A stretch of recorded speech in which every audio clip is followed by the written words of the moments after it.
Here's what most people never really learn. It's not the goal that stops them. It's not motivation. It's not discipline. It's what happens after life knocks them down. Because setbacks aren't what break people.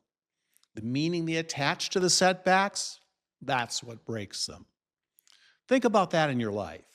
If you don't learn how to move through difficult situations, you keep starting over. You have to keep rebuilding your confidence then from scratch, questioning yourself about your abilities and if you're going in the right direction. And you'll keep interpreting resistance like it's a sign you're doing something wrong. And here's the reality of life and moving forward. Everything is hard, and you'll almost always encounter resistance when trying new things. But resistance isn't proof you're failing. Resistance is proof you're in motion and building something, especially inside of you.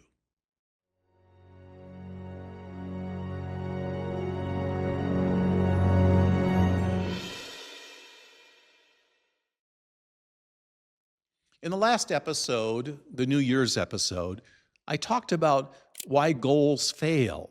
And one of the big reasons goals collapse is because people expect progress to be clean.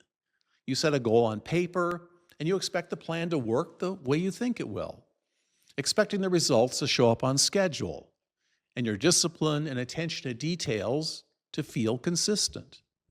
And most people aren't prepared for resistance, which is pretty much inevitable.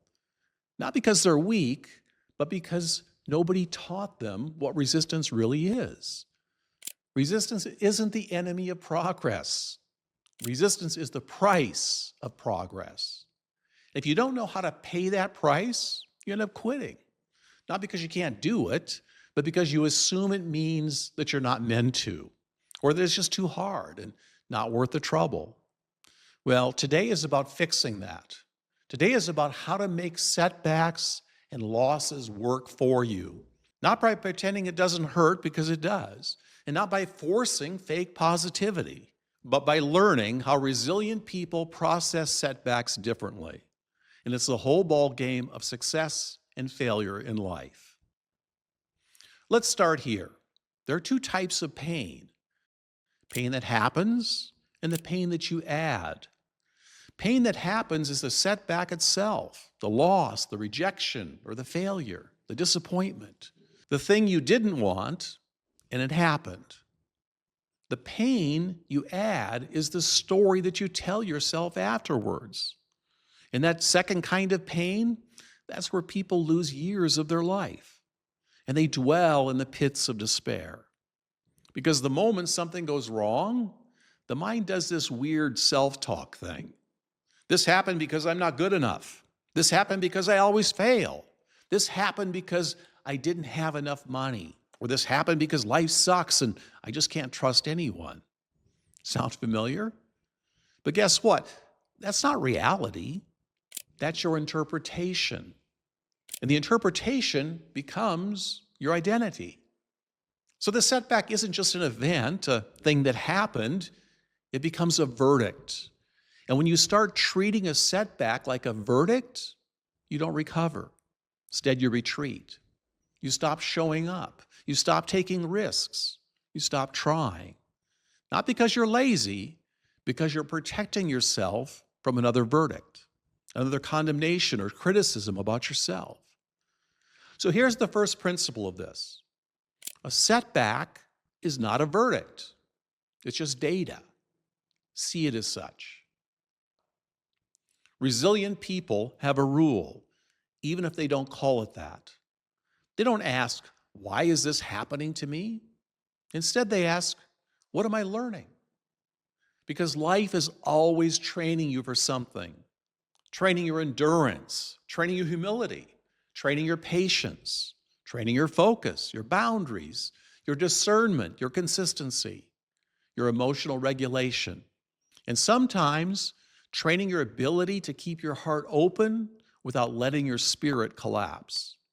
That's loss. And loss is a brutal teacher. But it is a teacher.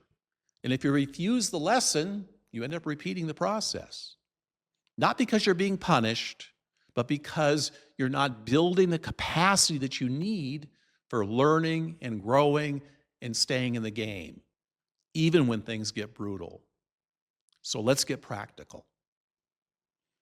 When a setback hits or a loss hits, your job is not to pretend, be strong. Your job is to move through it and come out the other side. There are 3 phases to this that I want to share with you. Phase 1, stabilize. Stop the bleeding. Before you learn anything, you stabilize your emotional state, because most people try to think their way out of it while still they're emotionally flooded. So stabilize first. Sleep, drink water, nourish your body, stay in motion. Process it with some quiet time. Have a real conversation with someone who's grounded. Less noise, less scrolling, less opinions, especially from yourself. You don't need more inspiration. You need nervous system stability right now. Because when you're dysregulated, everything looks permanent, but it's not. It's temporary. Resilient people don't make major decisions while they're bleeding. They pause and stabilize. Phase 2, extract the lesson. Turn the pain into training. Here's where you ask a better question. Not why me? Ask, what does this expose? What did this teach me about people? What does this teach me about me and my patterns? What does this teach me about what I'm willing to tolerate in my life? What did this teach me about my preparation? What does this teach me about what matters? How would I approach it next time differently? And here's the key. The lesson is never, I'm not enough. That's not a lesson. That's your inner wound talking back to you. A lesson is always useful. Maybe the lesson is you need a better system. Maybe the lesson is you need a better boundary. Maybe the lesson is you trusted the wrong signal. Or maybe the lesson is you didn't listen to your intuition, or your standards need to rise. Maybe the lesson is you need more support next time. Whatever it is, you extract it. You look at it, not look away. Phase 3, re-engage. Take a clean step forward. Then you do something that most people don't do. You take that step forward. Not a giant comeback, not a complete reinvention, not a dramatic announcement, just one clean step. Because momentum is rebuilt through proof to yourself. And proof is built through small wins done consistently. So you ask, what's the smallest disciplined action that proves I'm still in the game? And you go ahead and you do that. That's how setbacks become strength. Okay, let's go deeper. Loss doesn't just hurt because of what happened. Loss hurts because it threatens who you think you are. You lost the relationship, so you question your worth. You lost your job, so you question your value. You lost money, so you question your intelligence. Or you lost time, so you question your future. That's the trap. The event becomes personal. But your worth is not on trial here. Say this clearly out loud. This happened to me. It hurts, but it's not who I am. That sentence creates a boundary. And boundaries are what keep you from turning pain and loss and making it part of your self-image. They start living inside the loss. They make it part of them and their story. And then they start protecting it, telling it like it's their story forever, and building an identity around what happened. And that's the difference between pain that becomes wisdom and pain that becomes a prison. You want the pain and the loss to become wisdom. Part 5, the no restart principle. Here's another shift that I want you to lock in. Most people treat setbacks like they've been sent back to zero. They say things like, I have to start over. I lost everything. I'm back at the beginning. But you're not really back at zero because you didn't lose what you learned. You didn't lose the skill you gained. You didn't lose the awareness. You didn't lose the muscle that you built. You might have lost the results and some progress, but you didn't lose the capacity to keep going and build again. So here's the principle in your mind. You don't restart, you reload. You reload with more awareness than last time. You reload with sharper boundaries, better standards. You reload with more knowledge and cleaner priorities. The old version of you likely would have collapsed right here. But the new version of you extracts the lessons, adapts, and then continues. And this is the complete difference between people who succeed in life and those that fail. In fact, most successful people fail way more times than those who are not considered successful. And that's where the phrase, fail your way to success, comes from. Let me give you something simple that you can do today. Write this down somewhere. We'll call it the setback audit. Ask yourself this and be honest about it. What happened? And then facts only here. What story am I telling myself and others about it? What is the true lesson here? What is my step forward? And that's it. That's how you stop setbacks from turning into an identity. A setback can become your defining weakness or your defining advantage. The difference is what you do next. So stabilize, extract, then re-engage. And remember, setbacks are not proof that you're failing. They're part of the journey, a really important part of it. If you learn the lesson and you take the step, you don't just recover, you actually upgrade your life. Okay, before we close, let me answer a few questions that always come up when people start applying this. The first is, what if the setback really was my fault? Well, then it is. And you're in a strong position. Because fault doesn't mean failure, it means feedback. Responsibility isn't punishment, it's leverage. The only question that really matters is what skills or resources need to be strengthened so this doesn't repeat. People who avoid responsibility repeat lessons. People who take responsibility upgrade.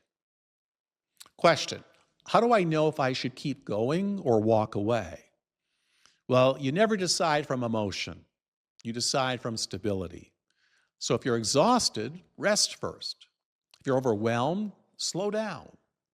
Then ask, does this still align, or am I forcing something that no longer fits? Walking away with clarity, well, that's wisdom.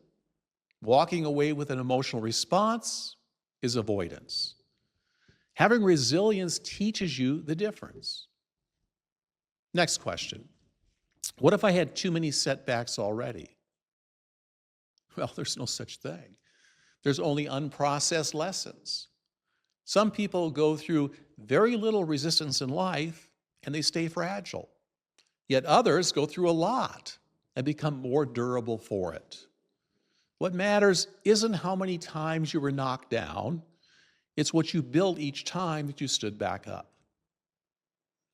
Why does my confidence drop every time something falls apart? Well, it's a good question. Because your confidence is tied to outcomes, not the experience or having self-trust that you can bounce back.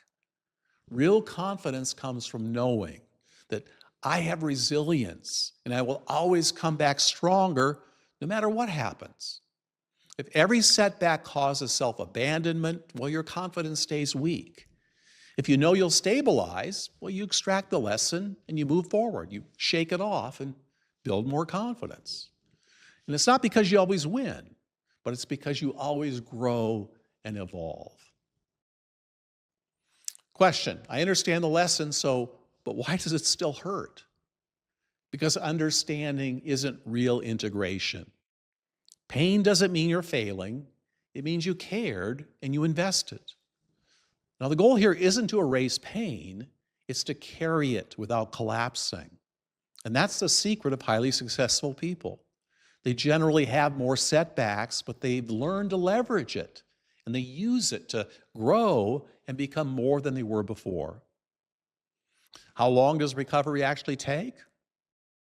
Well, longer than you want, but shorter than you fear. Recovery is not an event, it's an attitude. It's a way of thinking and being, and something that you practice. Now let's land this. This is the takeaway that I want you to walk away with. Setbacks don't mean you're failing. Loss doesn't mean you're behind. And resistance that you encounter, and you will, doesn't mean something's gone wrong. It's a part of life. It means you're being trained. Embrace it. You don't need to rush the recovery phase. You don't need to dramatize the moment. And you don't need to start over. Just pause and stabilize, extract the lesson, and take the next step. That's how setbacks stop breaking you and start working for you. If you want to go deeper into this work, into building more resilience and clarity and shift the way you see yourself in life and then how the world sees you, that's what we do inside Zygon Academy. No hype, no shortcuts, just structured self-work that holds up under pressure and allows you to maximize your potential no matter what happens to you in life. I'll see you on the inside.